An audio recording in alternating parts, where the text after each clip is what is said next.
Hey guys, welcome to my channel VK सिसिडन। और आज हम पढ़ने वाले हैं वाटर टेबल के बारे में। दोस्तों, ये इन्वायरमेंट साइंस का काफ़ी इंपॉर्टेंट टॉपिक है और ये हमारी लाइफ से भी कहीं ना कहीं जुड़ा हुआ टॉपिक है।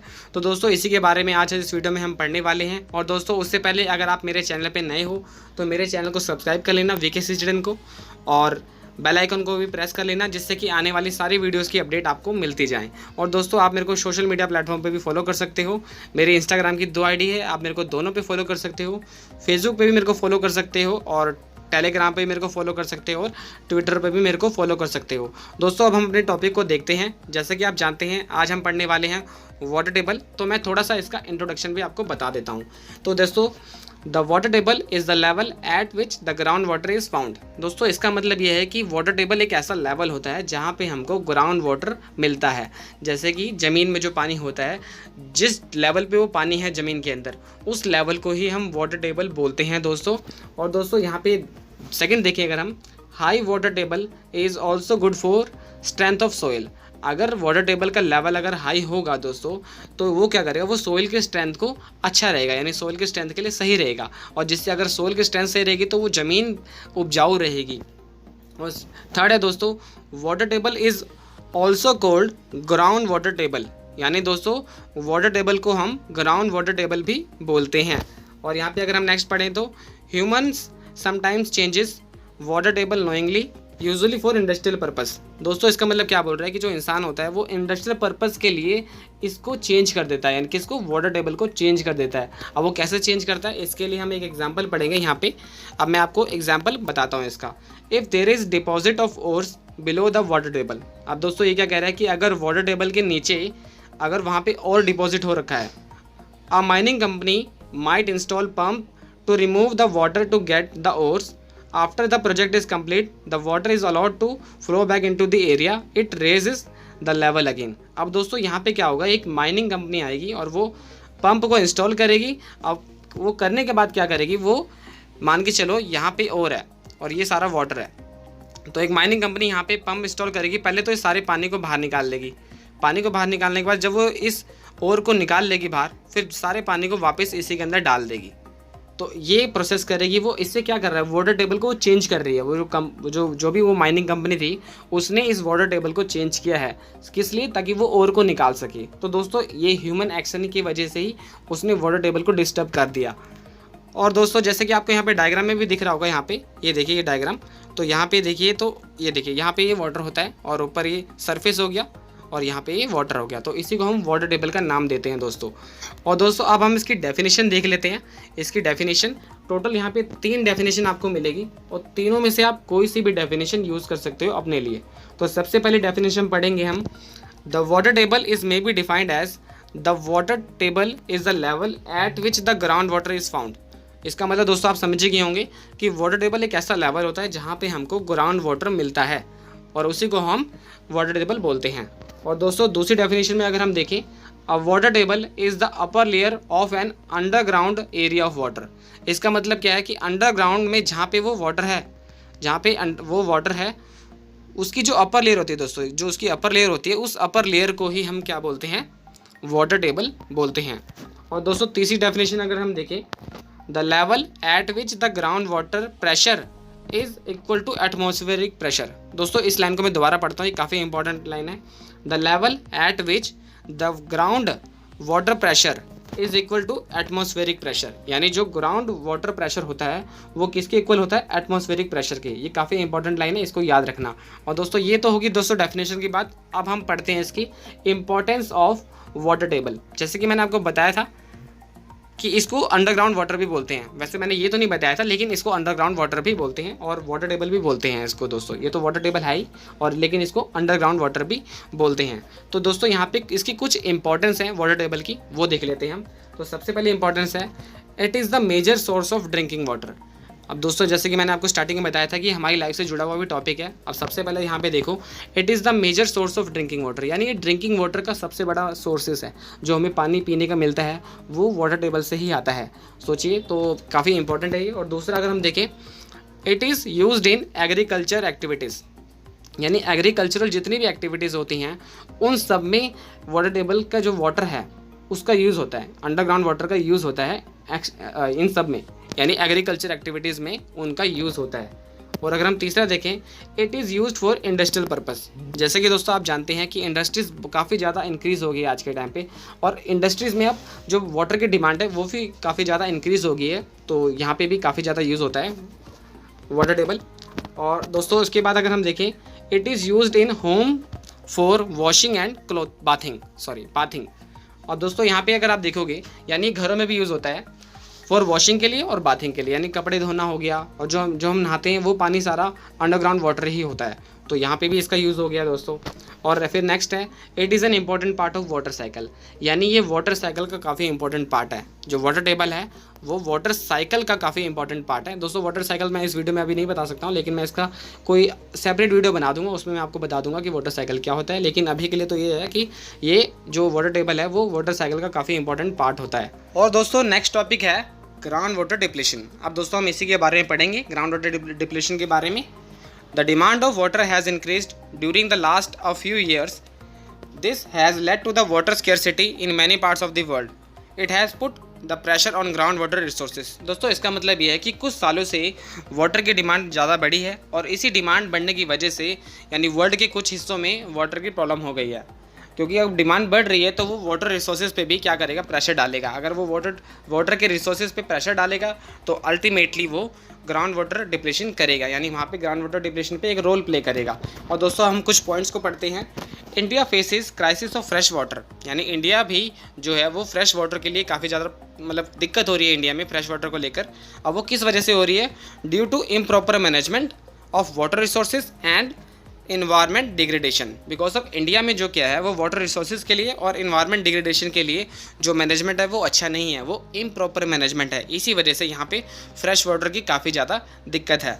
और दोस्तों सेकंड पॉइंट है, ground water crisis is not caused by natural factor, यानी जो ये ग्राउंड वाटर क्राइसिस हो रहा है ये नेचुरल फैक्टर की वजह से नहीं हो रहा है, it is the result of human action, ये ह्यूमन एक्शन की वजह से हो रहा है। और दोस्तों तीसरा पॉइंट है, nearly half million peoples of India suffer from element due to excess of fluoride in drinking water. इसका मतलब दोस्तों ये है कि ऑलमोस्ट कम से कम 5 लाख लोग बीमारी से जूझ रहे हैं, वो इस वजह से बिकॉज ऑफ जो पानी पी रहे हैं उस पानी में फ्लोराइड की मात्रा है, यानी फ्लोराइड की क्वांटिटी है। अगर सोचिए वो पानी जो पी रहे हैं उसमें फ्लोराइड मिला हुआ है, अब ऑब्वियस सी बात है वो पानी पी रहे हैं और डेली का अगर वो 2 लीटर पानी भी पीते हैं तो वो सारा पानी उनके अंदर ही जा रहा है, अब जिसकी वजह से वो बीमार भी हो जाएंगे दोस्तों। और दोस्तों अब हम पढ़ेंगे causes of ground water depletion, यानी ग्राउंड वाटर के जो डिप्लेशन हुआ है वो क्या कारण है, किन कारणों की वजह से ग्राउंड वाटर डिप्लेशन हो रहा है। तो सबसे बड़ा मेजर फैक्टर है इंक्रीजिंग पॉपुलेशन। दोस्तों जैसे कि आप जानती हैं कि पॉपुलेशन ज़्यादा इंक्रीज़ होती जा रही है, इंडिया में भी और वर्ल्ड में भी पॉपुलेशन इंक्रीज़ होती जा रही है, और पॉपुलेशन इंक्रीज़ हो रही है तो इसी के साथ साथ वाटर की डिमांड भी इंक्रीज़ हो रही है, जिसके वजह से ग्राउंड वाटर डिप्लेशन बनेगा, यानी ग्राउंड वाटर डिप्लेशन होएगा। और दूसरी जो दूसरा कारण है वो है इंडस्ट्रीज़ भी जो है बहुत बड़ा रोल प्ले करने लग गई है, क्योंकि वहाँ पे पानी का काफ़ी ज़्यादा यूज़ होने लग गया है, तो वो भी एक रोल प्ले करता है ग्राउंड वाटर डिप्लेशन में। और तीसरा कारण है पॉल्यूशन दोस्तों, यहाँ पे जो है वो एयर पॉल्यूशन, वाटर पॉल्यूशन और लैंड पॉल्यूशन, ये तीनों एक रोल प्ले करते हैं ग्राउंड वाटर डिप्लेशन के लिए। और दोस्तों चौथा है एक्सेसिव पंपिंग। अब दोस्तों इसको मैं थोड़ा सा आपको एग्जाम्पल के ज़रिए बताऊँगा। मान के चलिए आपका एक बैंक अकाउंट है और उस बैंक अकाउंट में आपने 1 लाख रुपए जमा करवा रखे हैं। आप सोचिए 1 लाख रुपए आपने जमा करा रखे हैं, लेकिन आप डेली के उस अपने बैंक अकाउंट से 100 रुपये करके निकालते हो। जब आप अपने अकाउंट से 100 रुपये करके डेली निकालते रहोगे और कोई रिकवरी नहीं हो रही है, यानी आप कुछ भी डिपॉजिट नहीं कर रहे हो, बस आप निकालते जा रहे हो, तो उस वक्त में क्या होगा, आप जानते हैं कि आपके पैसे ख़त्म हो जाएंगे। ठीक उसी तरीके से दोस्तों एक्सेसिव पंपिंग का मतलब ये है, जो ग्राउंड वाटर है यानी जो वाटर टेबल है वहाँ से पानी तो निकल रहा है मगर उसकी रिकवरी नहीं हो रही है, यानी पानी वापस नहीं आ रहा है वहाँ पे ग्राउंड वाटर में। इसी वजह से अगर एक्सेसिव पंपिंग होगी, यानी ज़्यादा अगर पंपिंग होगी तो उसकी वजह से पानी कम होगा तो फिर ऑब्वियस ही बात है ग्राउंड वाटर डिप्लेशन होगा। और चौथा हमारा लास्ट जो फैक्टर है वो है poor irrigation technique, deforestation, solid degradation, यानी ये कुछ ऐसे फैक्टर्स हैं जो रोल प्ले करते हैं ग्राउंड वाटर डिप्लेशन में दोस्तों। और दोस्तों अब हम पढ़ते हैं effects of ground water depletion, यानी ग्राउंड वाटर डिप्लेशन जब होता है तो उसके क्या क्या इफ़ेक्ट्स पड़ते हैं अब हम उसको देखेंगे। तो दोस्तों सबसे पहला इफेक्ट पड़ता है लोअरिंग ऑफ वाटर टेबल। अब ये दोस्तों इसको मैं समझा देता हूँ अगर आपको। अब मैंने जैसे अभी एग्जांपल आपको बताया था, अगर पानी उसमें से निकलता जाएगा तो क्या होगा, अगर मान के चलिए पानी यहाँ पर है, यहाँ पे पानी है, अब पानी उसमें निकलता गया तो पानी यहाँ पे पहुँच जाएगा, अब यहाँ पे, यानी पानी लोअर हो गया है, नीचे आ गया है। अब नीचे आने की वजह से आप जानते हैं फिर इसमें और ज़्यादा पंपिंग का यूज़ होगा, पानी को निकाला तो जाएगा मगर वो उसका लेवल जो है वो नीचे होता जाएगा। और दूसरा है लैंड सब्सिडेंस। ये लैंड सब्सिडेंस का मतलब दोस्तों होता है, सब्सिडेंस का मतलब होता है घटाव, यानी घटना, किसी चीज़ का कम होना, यानी लैंड का कम होना। यानी अगर ग्राउंड वाटर डिप्लेशन होता है तो उससे क्या होगा, वो लैंड जो है वो कम होता जाएगा। और दोस्तों तीसरा फैक्टर है वाटर बिकम कॉस्टली।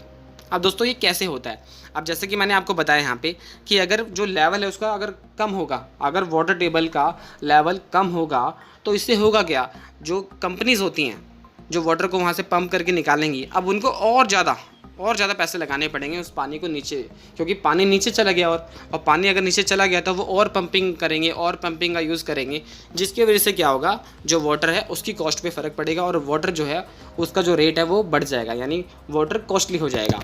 और दोस्तों फोर्थ है रिड्यूस वाटर क्वालिटी। अब जैसे कि दोस्तों अब जो ग्राउंड वाटर होता है ना, जो अंडरग्राउंड वाटर होता है, ज़रूरी नहीं कि सारा पानी जो है वो प्योर हो, कुछ पानी गंदा भी होता है। तो जो गंदा पानी है उसको ऑब्वियस सी बात है प्योरीफाई भी करना पड़ेगा।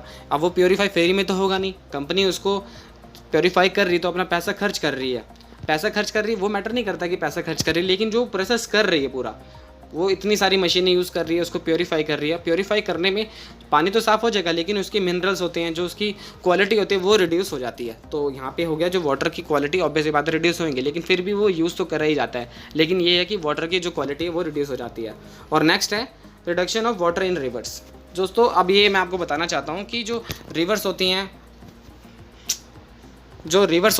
और जो लेक्स होती हैं, इनमें क्या होता है, जो ग्राउंड वाटर जो होता है उसका काफ़ी रोल होता है, बिकॉज ऑफ जो रिवर्स और लेक्स में मैक्सिमम जो वाटर होता है, यानी मैक्सिमम तो नहीं बोल सकते, लेकिन 50% जो वाटर है कहीं ना कहीं ग्राउंड वाटर का ही होता है। सोचिए अगर ग्राउंड वाटर डिप्लेशन हो रहा है तो फिर रिवर्स में भी तो पानी कम होगा, उनमें भी पानी कम होगा, लेक्स में भी पानी कम होगा, तो ऑब्वियस सी बात है वहाँ पर भी जो है पानी काफ़ी ज़्यादा कम होगा। दोस्तों अब हम पढ़ते हैं prevention of lower water table. इसका मतलब क्या है दोस्तों, कि अगर जो लोअर वाटर टेबल हो रहा है उसकी अगर हम ऐसा क्या कर सकते हैं, क्या ऐसी प्रिवेंशन लें कि वो मिनिमाइज़ रहे, मतलब वो मैक्सिमाइज़ हो जाए, या मेंटेन रहे या फिर मैक्सिमाइज़ हो जाए। तो इसके लिए हम क्या क्या कर सकते हैं, तो यहाँ पे 3 ऐसी प्रिवेंशन है। एक तो होगी हम एट होम, दूसरा एट वर्क, और तीसरा है एट टाउन। दोस्तों हम इन तीनों को डिस्कस करेंगे। दोस्तों फिलहाल अभी हम देखते हैं एट होम। तो यहाँ पे सबसे पहला है safely store all chemicals and fuels. यानी सबसे पहले हमें घरों में क्या करना चाहिए, अगर हमारे पास केमिकल है या फ्यूल्स है तो उसको हमें सेफली स्टोर कर लेना चाहिए। और दूसरा है properly dispose of all wastage. यानी अगर हमारे घर में कोई भी वेस्ट है तो हमें उसे प्रॉपरली डिस्पोज कर देना चाहिए। और अगला है minimise the use of chemicals. हमें क्या करना चाहिए, अगर हम केमिकल का यूज़ करते भी अपने घरों में तो उसको हमें कम से कम यूज़ करना चाहिए दोस्तों। और अगला है conserve water bye turning of tap when water is not required. जब अगर हमें वाटर की रिक्वायरमेंट नहीं है तो उसको हमें कंजर्व कर लेना चाहिए। और अगला है don't throw paints and oils into toilet. अगर हम कभी कभी पेंट का यूज़ करते हैं या फिर ऑयल का यूज़ करते हैं तो उसे हम बेसिक से कहीं और फेंक दें, लेकिन उसको टॉयलेट में नहीं डालना चाहिए। और अगला है use eco friendly product such as washing powder, household cleaning agent. दोस्तों जो ये बताया इसमें washing powder, household cleaning agent, इसका यूज़ करना चाहिए बिकॉज ऑफ ये जो होते हैं वो इको फ्रेंडली होते हैं। और नेक्स्ट है avoid over use of pesticides and fertiliser. ये साफ साफ बोल रहा है कि अगर हम यूज़ करते हैं फर्टिलाइज़र को या पेस्टिसाइड्स को तो इसका हमें यूज़ तो करना चाहिए मगर ओवर यूज़ नहीं करना चाहिए, ओवर यूज़ करने से बचना चाहिए। इसको यूज़ करना चाहिए मगर ज़्यादा नहीं यूज़ करना चाहिए। और अगला है grow more plants in your garden. अगर आपके घर पे एक गार्डन है तो वहाँ पे आपको प्लांट्स लगाने चाहिए दोस्तों, ज़्यादा से ज़्यादा प्लांट्स लगाने चाहिए। ये तो दोस्तों प्रिवेंशन होगी घरों के लिए, यानी अगर हम अपने घर पे हैं तो घर पे हमें क्या प्रिवेंशन लेनी चाहिए। अब हम बात करते हैं जहाँ पे हम काम करते हैं, जहाँ पे हम ऑफिस है हमारा या जहाँ हम वर्क करते हैं, वहाँ पे देखते हैं हमें कैसी प्रिवेंशन लेनी चाहिए। तो दोस्तों सबसे पहला है properly dispose of all waste. ये वही सेम हो गया कि हमें अगर वहाँ पे वेस्ट है तो उसको हमें प्रॉपरली डिस्पोज कर देना चाहिए। और नेक्स्ट है properly use and maintain on site septic system. ये दोस्तों ऑन साइट सेप्टिक सिस्टम क्या होता है, इसका मतलब होता है जो वेस्ट वाटर होता है ना, वेस्ट वाटर का treatment, waste water treatment process, इसी को हम बोलते हैं ऑन साइट सेप्टिक सिस्टम। यानी इसी को हमें मेंटेन करना चाहिए और इसी को हमें प्रॉपरली यूज़ करना चाहिए। और दोस्तों अगला है safely use, store and handle fuels and chemicals. हमें दोस्तों अगर फ्यूल है या फिर केमिकल है तो हमें उसे सेफली यूज़ भी करना चाहिए और सेफली स्टोर भी करना चाहिए और सेफली हैंडल भी करना चाहिए उसको। और दोस्तों नेक्स्ट है keep chemicals and waste safe from rains. अगर दोस्तों हमारे ऑफिस में जहाँ हम काम करते हैं अगर केमिकल है हमारे पास या फिर वेस्ट है तो उसको हमें बारिश से बचाना चाहिए। और दोस्तों अगला है conduct an environmental audit. Environmental audit भी हमें कंडक्ट करना चाहिए, जिसमें इन्वायरमेंटल ऑडिट का मतलब आप समझते हैं, उससे उस ऑडिट में इन्वायरमेंट से रिलेटेड बातें होंगी, डिस्कशन होंगी, तो उसको ही इन्वायरमेंटल ऑडिट का नाम दिया गया है। और दोस्तों नेक्स्ट है regularly inspect high risk areas. अगर कोई हाई रिस्क की एरियाज़ हैं तो उसको मतलब ऑफिस में अगर कोई ऐसा हाई रिस्क की एरियाज़ है तो उसको हमें इंस्पेक्शन करनी चाहिए उसकी, और उसकी एक इंस्पेक्शन करनी चाहिए दोस्तों। अब दोस्तों हम बात करते हैं टाउन में कि टाउन में हमें अगर हम किसी टाउन में रहते हैं तो वहाँ पे हमें किस तरह की प्रिवेंशन लेनी चाहिए, करनी चाहिए। सबसे पहले तो करना चाहिए support water protection legislation and programme. यानी कोई भी अगर वाटर प्रोटेक्शन लेजिस्लेशन हो रहा है या उसके रिलेटेड कोई प्रोग्राम हो रहा है तो हमें उसे सपोर्ट करना चाहिए। और अगर देखते हैं नेक्स्ट वो है inform and educate people about ground water. यानी हमें लोगों को इन्फॉर्म करना चाहिए और उनको एजुकेट करना चाहिए अबाउट ग्राउंड वाटर को लेकर, कि ग्राउंड वाटर के बारे में हमें उन्हें एजुकेट करना चाहिए और उन्हें इन्फॉर्म भी करना चाहिए।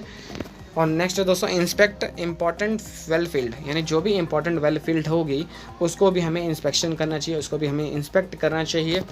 और नेक्स्ट है collect household hazard waste properly. यानी जितने भी हाउस होल्ड हज़ार्ड वेस्ट होते हैं उसको हमें प्रॉपरली कलेक्ट कर लेना चाहिए। और नेक्स्ट है ensure that town provide facility for preventing water pollution. यानी हमें इस चीज़ को लेकर इंश्योर होना चाहिए कि जो हमारा टाउन है वो एक ऐसी फैसिलिटी प्रोवाइड कर रहा है जिससे कि वाटर पॉल्यूशन को प्रिवेंशन ले सके, किया जा सके। सो फ्रेंड्स इस वीडियो में इतना ही। आई होप आपको इस वीडियो में कुछ सीखने को मिला होगा और मिलता हूँ अपनी नेक्स्ट वीडियो में। जय हिंद दोस्तों।